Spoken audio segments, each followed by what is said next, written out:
Hello and welcome back to Monster Hunter 4 Ultimate. Note that I did not say welcome back to my Red Run challenge because that's not what this is. This is my main file that I use for things other than specifically that challenge run.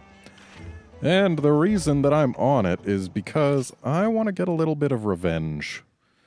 I need to avenge my poor fallen hunter, you know? So, for starters, let's go to episode collection, or not collection, selection, and go over here. Yeah, basically I wanted to take this particular opportunity to just reminisce about the run so far. I mean, it had definitely been a thing. When I first started out, I was expecting to maybe cart sometime in late low rank, or certainly some point in high rank. And that was before even going on to any guild hall stuff. I wasn't expecting to do as well as I did by any stretch of the imagination. I expected I'd be able to have fun for a few weeks and then cart to something like a Brachy or a Teo or, you know, just anything that would ordinarily cause unpleasantness. Actually, I've got a different item set I want to use, don't I?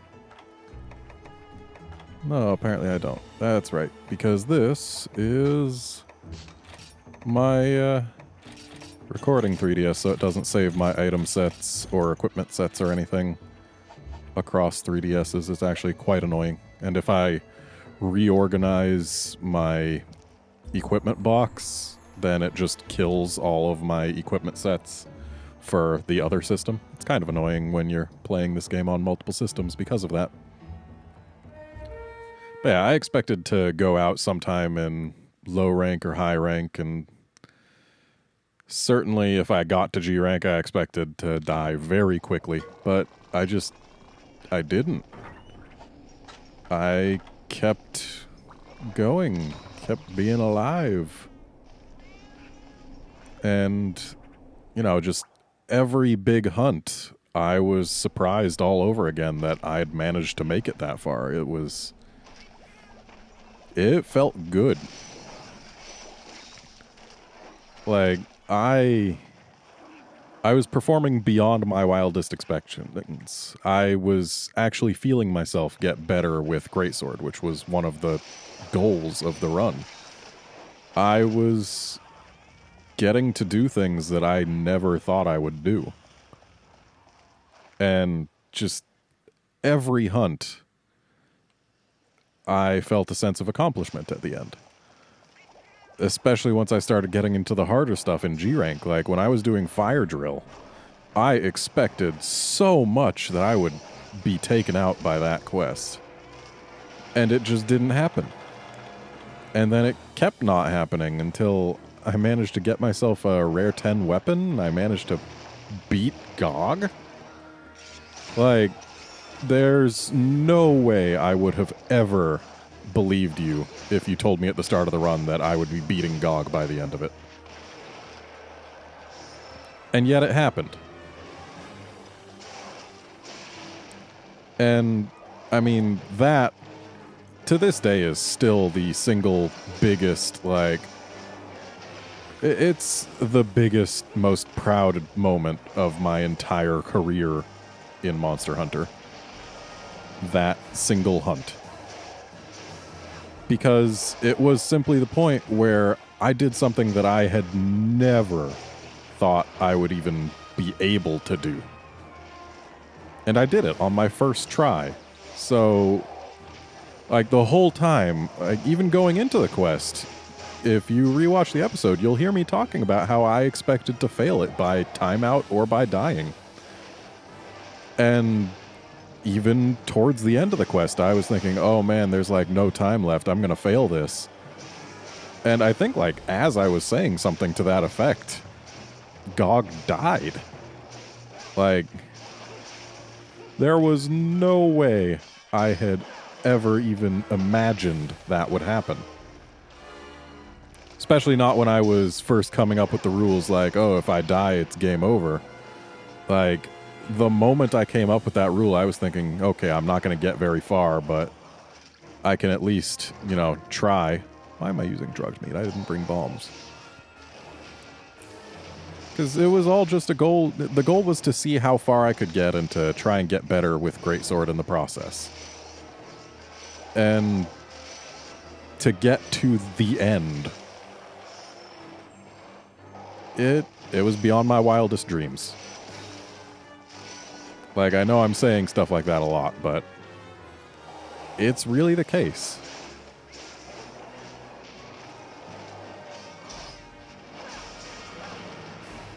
But anyway, we've got this Devil Joe, and he needs to die. Like,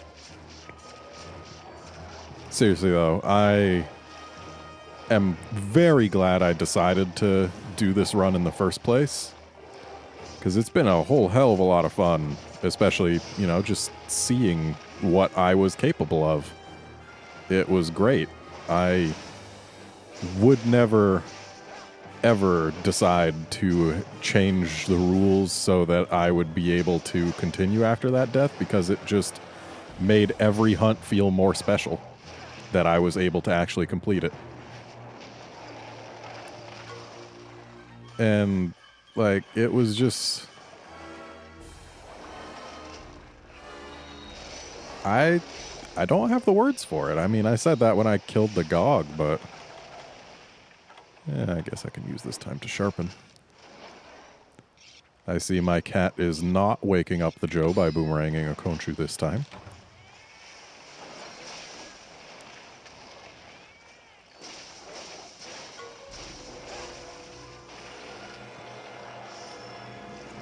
Okay. Aren't you supposed to be saying that while it's frenzied, Cha-Cha?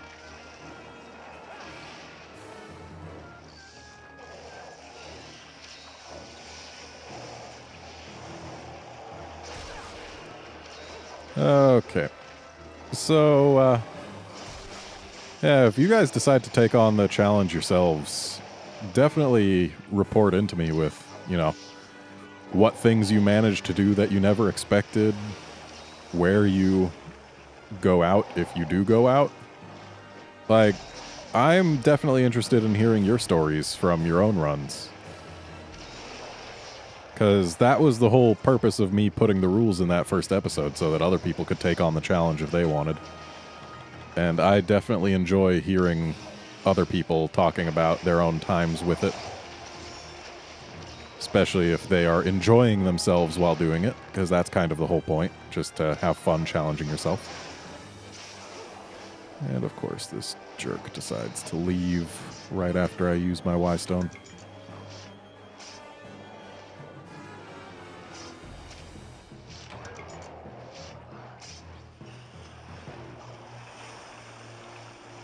Alright, let's give chase.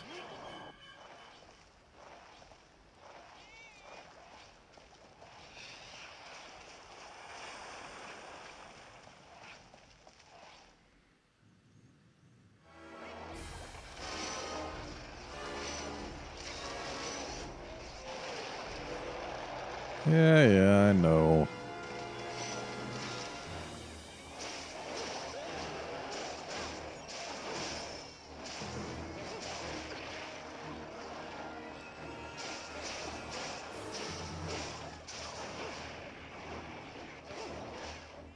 Okay.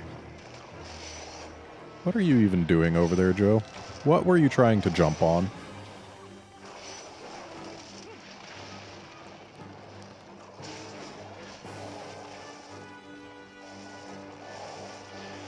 Let's actually use our other Y-Stone.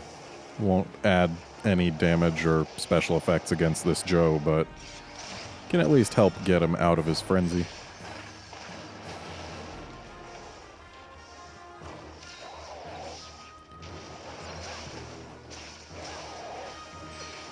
Ow.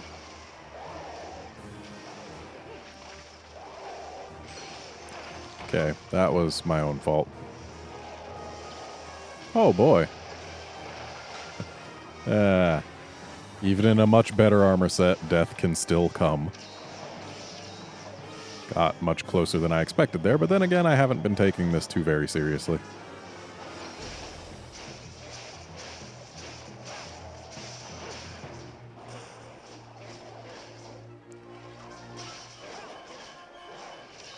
And yeah, I know I need to use a cool drink, but while I've still got my Y-Stone up, I'm making use of it.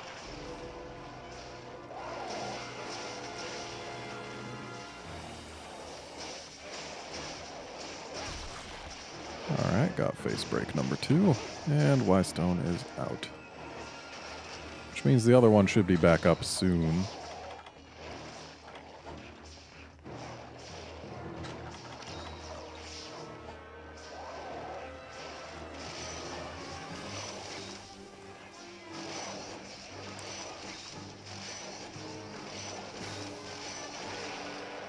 Okay, need to find my red essence somewhere.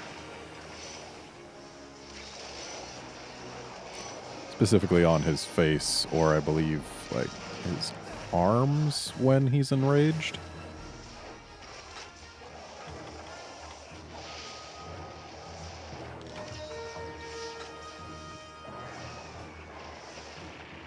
Give me red. Come on, buddy. There it is.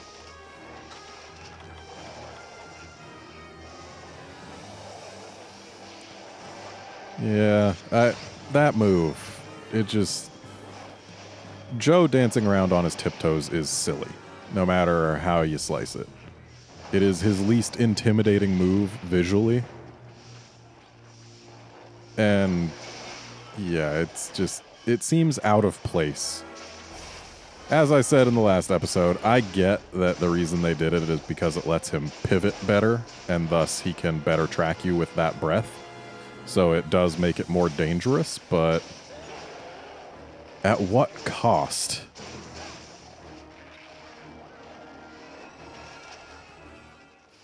Gotta let this Virtuoso Plus go through. There we are.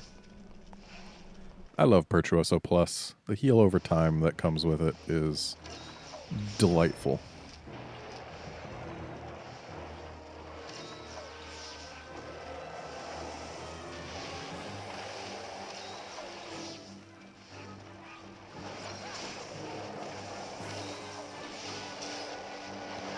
That feel when you jump over his breath.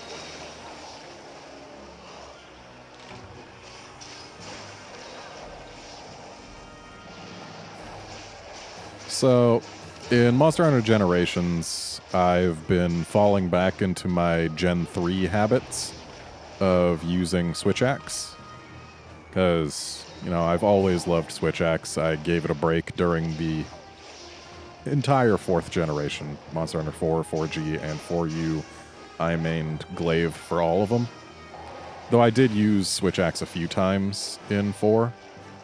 Like, I had my my Carving Master Great Luck set was using a Switch Axe. So whenever I wanted to get lots and lots of parts, Switch Axe was my go-to. Which meant I used it against Fatalis quite a lot. But, yeah, the thing is, I still was primarily using the Insect Glaive. And I really wanted to go back to Switch Axe for a while and see just how good aerial Switch Axe is. And the answer is very, very good. It is delightful. So I've been using that. Aerial Switch Axe against Devil Joe is pretty great. But, yeah, I'm definitely not going to be using Switch Axe for my main file in Monster Hunter Generations. I'm still undecided as to just what I'm going to use. Because there are a few weapons that I've always wanted to get better with. Which, I mean, Generations is a great time to get better with things simply because of how much customization there is for everything, and there's different weapon styles, so, like, say, if Guild Longsword isn't your thing, maybe Striker or Adept Longsword will be. And Joe, there's been a meat on the ground forever. Why haven't you tried eating it?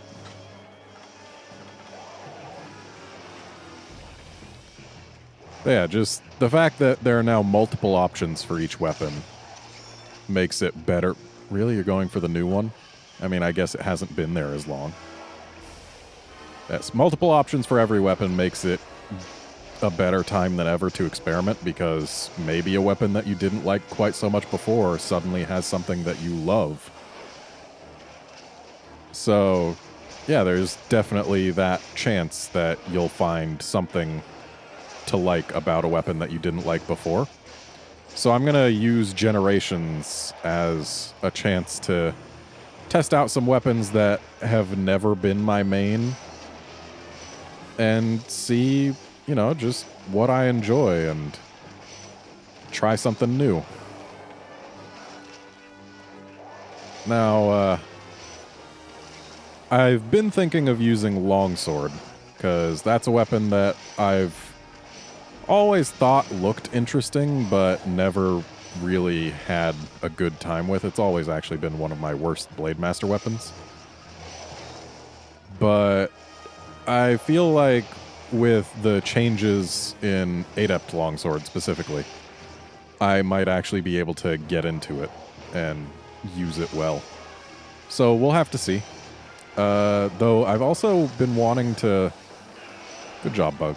I've been wanting to use Hunting Horn as well, because, I mean, I do enjoy the hammer, and I've always thought Hunting Horn felt kind of like a drunken hammer, but now with its ability to, if you hit the monster while you use an attack to play a note, it'll give you a double note instead of a single note. And if you play a song composed of double notes, it will play that song and I believe also encore the last song that you played. So it's easier than ever to keep your buffs up, which reduces the upkeep cost. So, I mean, that seems nice.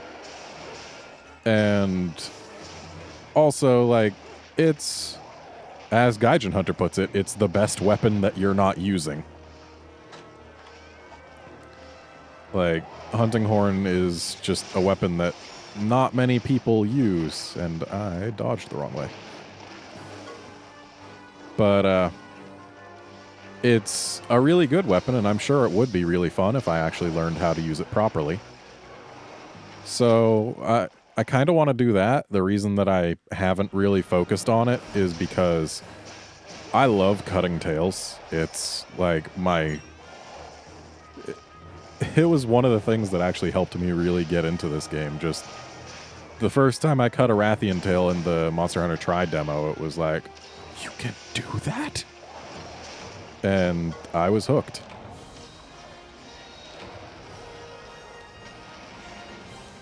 But, yeah, I really enjoy cutting tails, and that's not really something you do if you're maining an impact weapon. So that's been my main reason for not really giving Hunting Horn much of a shot, is because, sure, you can cut a tail with its little handle poke, technically, but it's basically just not going to happen. You're not going to cut tails with that thing. So I haven't really given it a shot. And I don't think I actually would be willing to main an impact weapon. Like, I definitely enjoy using them from time to time. You'll, if you had some method of watching my gameplay from 3U, which, I mean, technically there's some of it available on the internet, just not filmed by me for the most part. When fighting Elatrion, I almost always used a hammer in 3U because I had a really good hammer set, and I actually really enjoy hammering Elatrion. Ooh, neat. But, the thing is, it was only for specific hunts that I would use hammers, like Durambros also, because you can hammer his tail off. But, yeah, I don't think I'll be doing Hunting Horn as my main. I might, you know, try it here and there. I think I might do longsword for the main, though. Or at least give it a shot. See if I can learn how to properly use it. And if I can, great. If not, I'll try something else. And then, for my challenge run that I'll be doing in Monster Hunter Generations, I'm torn between Lance and Gun Lance. Like, they're both the Blade Master weapons that I consider myself worst with. Like, I hate how slow they move, and the fact that their dodge when unsheathed is a back hop or a side hop. It's something that I just can't get used to in what gameplay time I've given them. Now, I feel I'm a little bit better with the Lance's moveset, but